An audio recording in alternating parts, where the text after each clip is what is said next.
Hey everyone, it's Christopher, Mono County Library Director and co-host of the Oxygen Starved podcast, and it's Book Talk Friday, so I'm here at the library with two great books you can check out, one old and one new. And let's start with the old this time.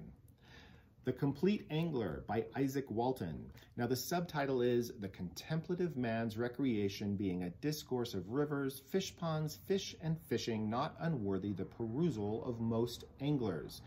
That's an awfully long subtitle, and considering Walton was an avid fisherman, it probably got longer every time he said it. But part of the reason it's so long is that books often had long subtitles back when this was first written and published in 1653, almost 370 years ago. Over the centuries, it's been read and recommended and shared, and that's why it's still around and available today. Walton uses this book to write down his thoughts on fishing and mankind and nature, and he does devote chapters to each kind of fish and how to fish for them. The trout gets 2 chapters, including one on making artificial minnows and tying flies, and curiously a song from a milkmaid. Now, Walton was a true fisherman. He said God did never make a more calm, quiet, innocent recreation than angling. He believed, or so he pretended, that fish could hear, which one supposes would mean fish know an awful lot of curse words. He said God is said to have spoken to a fish, but never to a beast. Logically, then, he comes to the conclusion that anglers are a superior people and that their pastime is somewhat like poetry. Now, Walton lived to a ripe old age of 90, which was unusual in those days, and one conclusion you could draw is that taking the time to relax with a fishing rod on a regular basis adds years to your life.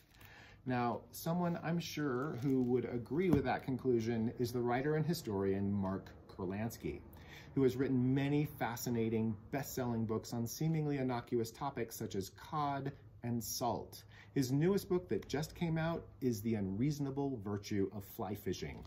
Let me read you a little bit of the blurb so you get an idea of what's inside. Fly fishing, historian Kurlansky has found, is a battle of wits. Fly fisher versus fish, and the fly fisher does not always or often win. The targets are highly intelligent, wily, strong, and athletic animals. The allure, he learns, is that fly fishing makes catching a fish as difficult as possible. There is an art, too, in the crafting of flies. Beautiful and intricate, some are made with more than 24 pieces of feather and fur from a wide range of animals. The cast, as well, is a matter of grace and rhythm, with different casts and rods yielding varying results. So you can tell from that blurb, he's going to go full Kurlansky on this topic, diving into the history of fish, trout in particular, and how their love of fishing brought colonial settlers to introduce brown trout to many parts of the world that didn't previously exist.